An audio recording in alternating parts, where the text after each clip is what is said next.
आज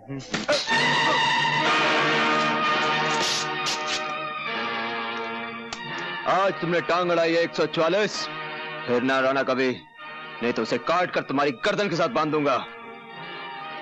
तूने भी आज जवान लड़ाई है छोकरे, दोबारा नहीं लड़ाना, वरना इसे जबाड़े में से निकालकर चील और कौवों को डाल दूंगा। हाँ।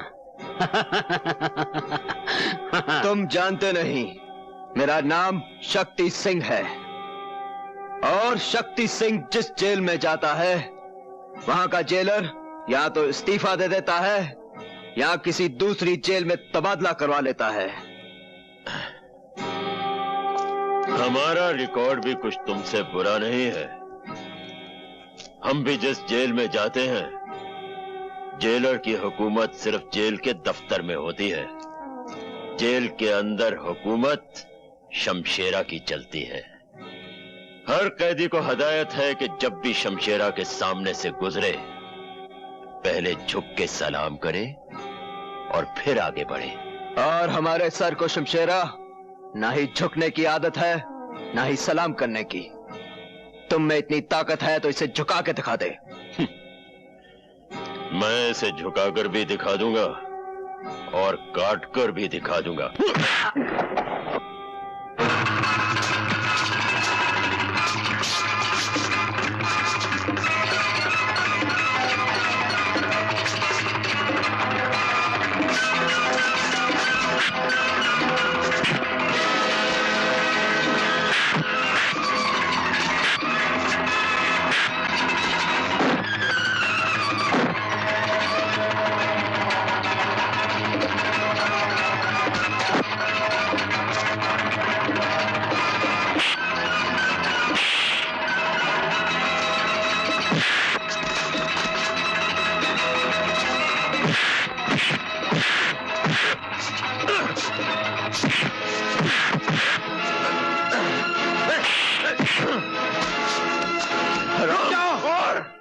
शमशेरा, शमशेरा, तुम 7 साल के लिए जेल में आए थे, लेकिन इन्हीं खूनी उबालों की वजह से तुम्हारी सजा 7 साल से बढ़कर 14 साल हो गई, और फिर 14 साल से 21 साल।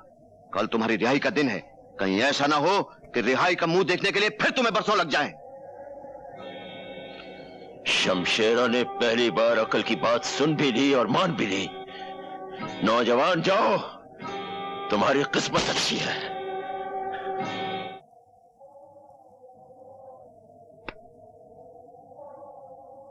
छमिया, रुक जाओ।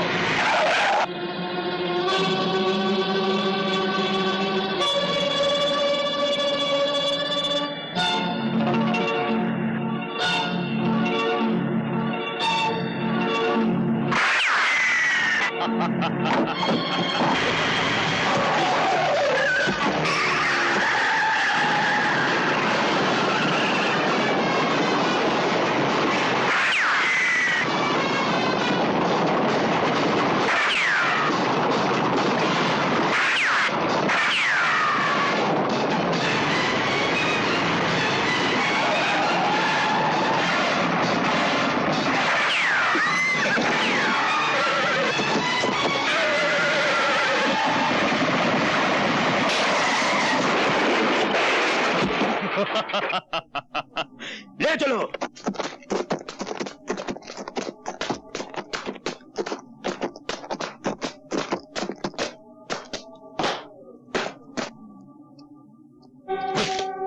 पहचाना मुझे?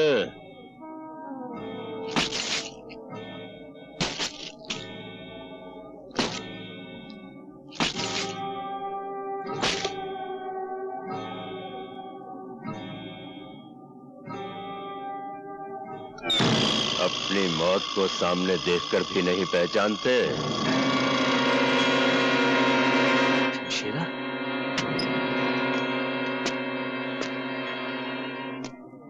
मैंने तुम्हारा दिया हुआ यह जख्म अपने सर आंखों पर रखा है। बरसों जेल में पत्थर तोड़े हैं ताकि जिस दिन तुमसे मुलाकात हो तुम्हारा हिसाब चुकता कर सको। आज वो दिन आ गया है ठाकुर। इसे पहचानते हो?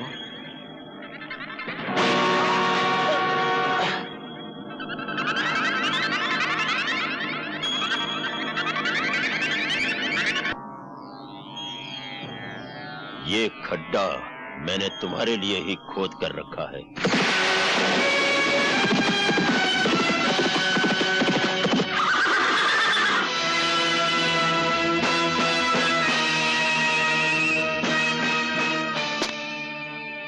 जो दूसरों के लिए खड्डा खोदता है वो खुद उसी में आकर गिरता है। जिन बच्चों के अभी दूध के दांत भी न टूटे हों, उन्हें इस तरह उछलकर मर्दों की तरह बात नहीं करनी चाहिए।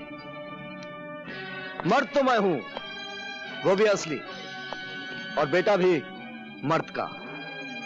कहो तो मर्दानगी के 2-4 नमूने पेश करूं? ठहरो।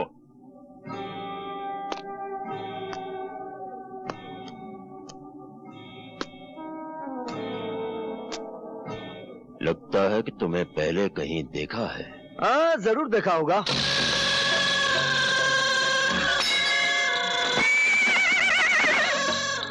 लो, बहादुर भी हाँ कह रहा है। अच्छाई बुराई की मुलाकात तो हर युग में होती है, फिर वही होता है जो हमेशा से होता आया है। बच्चे, हम कोई मामूली बला नहीं। जहां बुराई खत्म होती है, हम वहां से शुरू होते हैं। अगर तुमने मां के पेट में ही सुन लिया होता कि हमारा नाम राजा शमशेर सिंह उर्फ शमशेरा है, तो शायद तुम पैदा होने से ही इनकार कर देते। फिर तो गया खड्डे में। क्या मतलब? मुलाकात तो होनी ही थी। विधाता के लिखे को कौन मिटा सकता है? रावण था तो राम थे, कंस था तो कृष्ण थे, दुर्योधन था तो धर्मपुत्र थे, राजा है तो रवि है। थोड़ी देर में दुनिया कहेगी कि रवि था और राजा है। हमने बड़े बड़े कर्मवीर देखे, धर्मवीर देखे, परमवीर देखे, शूरवीर देखे, लेकिन शब्दवीर पहली बार देखा। हमने भी बड़े बड़े राजा देखे। गलियों का राजा देखा, सड़कों का राजा देखा, भिखारियों का राजा देखा, लेकिन आज पहली बार कब्रिस्तान का काना राजा देख रहा हूं। देखो मिस्टर कान्या, मारा मारी से पहले एक शर्त है। जो खड्डे में पहली बार गिरेगा वो अपने हाथों से मिट्टी समेट कर अपने आप को दफन कर लेगा। मंजूर? मुझे मंजूर है।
जो दूसरों के लिए खड्डा खोदता है वो खुद उसी में गिरता है। चल डाल मिट्टी। बेटा, इसे माफ कर दो। चल, आज तुझे माफ किया, ये तेरी पहली गलती थी। और एक बात सुन ले, अगर बुराई तेरा कर्म है तो अच्छाई मेरा परम धर्म है।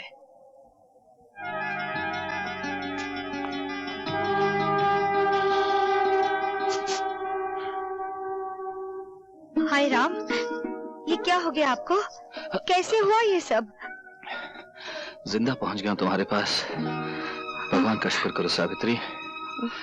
शमशेरा तो आ ही गया था आज, अपनी आंख का मेरी जान से बदला चुकाने। मुझे मारने से पहले एक नौजवान कहीं से आ गया और उसने तुम्हारी मांग का सिंदूर मिटने से बचा लिया। कहाँ है वो नौजवान? आप उसे साथ नहीं लाए? वही तो यहाँ लेके आया है मुझे। बाहर खड़ा है वो।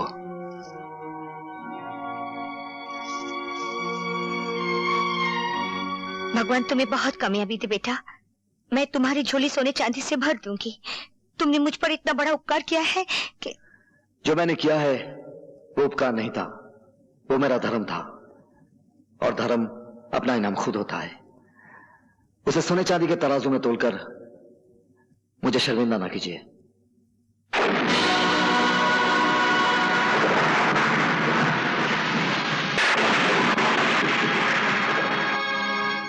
मैं चलता हूं।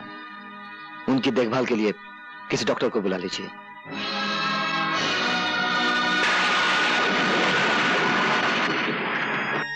डॉक्टर साहब का बहुत खतरनाक एक्सीडेंट हुआ है, आप उनसे नहीं मिल सकती। मेरा मिलना उनसे बहुत जरूरी है। लेकिन आप समझते क्यों नहीं, उनकी जिंदगी और मौत का सवाल है। मेरी भी जिंदगी और मौत का सवाल है। सुनिए सुनिए। डॉक्टर साहब, मुझे मालूम है इस वक्त आपको परेशान नहीं करना चाहिए, पर मेरे लिए जानना बहुत जरूरी है। रवि क्या आपका बेटा है? तुम्हें कुछ शक है सावित्री? जी हाँ, मुझे पूरा यकीन है रवि आपका बेटा नहीं है। सच क्या है डॉक्टर साहब, बोलिए सच क्या है? ये सच है सावित्री, रवि तुम्हारा ही बेटा है।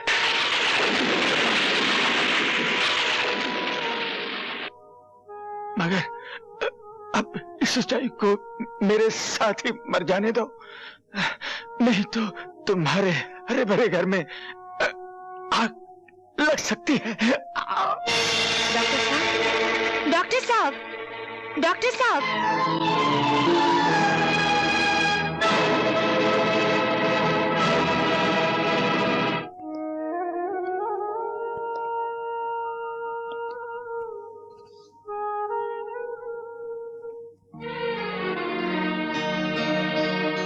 मां के बाद आप ही मेरे सब कुछ थे। हम मुझे छोड़कर चले गए। मैं अनाथ हो गया पिताजी, मैं अनाथ हो गया।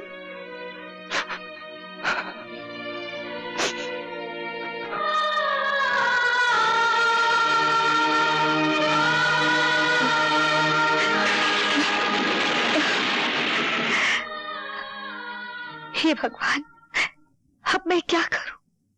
पति पत्नी के जीवन की इमारत सिर्फ विश्वास की बुनियाद पे खड़ी होती है। सावित्री, जिस दिन प्रेम को पता चल गया कि तुम उसके विश्वास की आंखों में धूल झोंकती रही हो, तो इस इमारत को गिरने से कौन बचा सकेगा?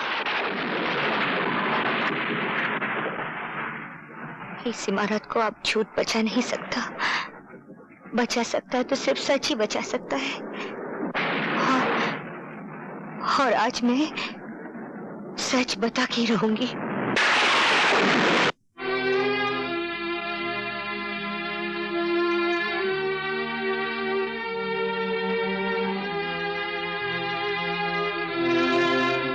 क्या बात है सावित्री? बात कुछ ऐसी है जो मैं ना कह सकी तो मेरा दिल अंदर ही अंदर घुट कर मर जाएगा। मैं आपसे सब... मैं जानता हूं तुम क्या कहना चाहती हो। मैंने तुम्हारी आंखों में तुम्हारे दिल की कहानी पढ़ ली है। तुम अपने बेटे के बारे में बात करना चाहती हो ना?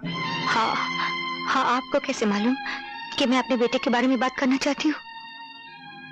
सावित्री, मैंने जिंदगी के कितने साल गुजारे हैं तुम्हारे साथ, दुख सुख बांटे हैं। तुम्हारी जिंदगी का ऐसा कौन सा कोना है जो मुझसे छुपा है एक कोना जिसमें आज तक अपने... मैं वो कोना भी जानता हूं। उसका नाम है रवि। रवि? क्या बताया रवि ने आपको? उसने बताया कि तुम डॉक्टर को मिलने गई थी। डॉक्टर ने तुमसे कुछ कहा और दम तोड़ दिया। वो बिलक बिलक कर रोने लगा और तुमने उसके सर पे अपना हाथ रख दिया। और क्या कहा रवि ने? उसने कहा जब अपना हाथ तुमने उसके सर पे रखा तो उसे ऐसे लगा जैसे उसकी मां वापस आ गई हो।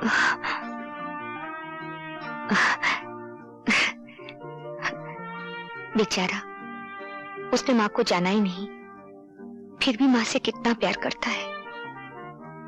डॉक्टर साहब के चले जाने के बाद वो अकेला हो गया है। मैंने उसे कहा वो हमारे घर आ जाए। मुझे विश्वास है तुम उसे माँ का प्यार दोगी। मैं उसे घर ले आऊं? हाँ, घर? नहीं। क्यों, क्या बात है? मेरा मतलब है कि मैं तुम राजेश के बारे में सोच रही हो? कहीं वो सोचेगा कि उसका हक बांटने वाला कोई आ गया। कोई बात नहीं, रवि हमारे गेस्ट हाउस में ठहर जाएगा, ठीक है? सावित्री, जवान बेटा बाप का बाजू होता है, ये मुझे रवि के आने के बाद ही पता लगा है। वो कैसे? जब से रवि ने हमारा कारोबार संभाला है, हर काम में उसकी समझ, मजदूरों से काम लेने का ढंग, ये सब बताता है कि वो हमारे कारोबार को हमसे बेहतर समझता है। चलो अच्छा हुआ, कोई तो आपका हाथ बटाने वाला मिल गया। मैं तो चाहता था कि तुम्हारा लाडला राजेश एक बार रवि से मिल तो लेता, लेकिन उससे अपनी अयाशी से फुर्सत ही कहाँ है। छोड़ दो मुझे,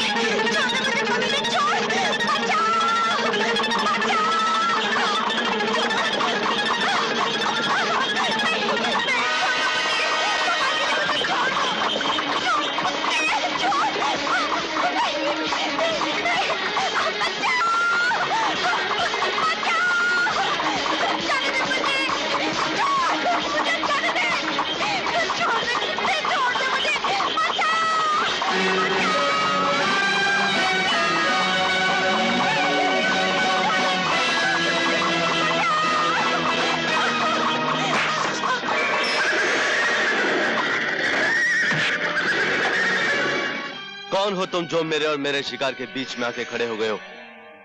शिकार का इतना ही शौक है तो जंगल में जाओ और किसी शेर का शिकार करो। कमजोर लड़कियों पर हमला करने वाले को शिकारी नहीं कहते। मालूम होता तुम्हारे मुंह में जो जबान है जरूरत से ज्यादा लंबी है, उसे काट के छोटी करनी पड़ेगी। मेरी जबान काटने से पहले मेरे हाथ की लंबाई तो देख ले।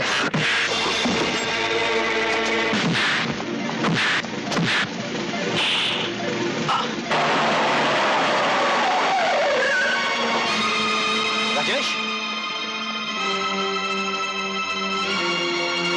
राजेश, ये क्या हो रहा है? बेटे, यही हो रवि है, उस दिन जिसने शमशेरा से तेरे पिता की जान बचाई, और अब हमारे कारोबार में इनका हाथ बटा रहा है। तो यूं कहो माँ कि ये हमारा नया नौकर है, जो हमारे टुकड़ों पर पलकर अपनी औकात भूल रहा। राजेश! रवि, तुम बताओ क्या हुआ? आप इन्हीं से पूछ लीजिए। मैं जानता हूं गलती तुम्हारी ही होगी राजेश। चलो हाथ मिलाओ इसके साथ। मैं नौकरों से हाथ नहीं मिलाता।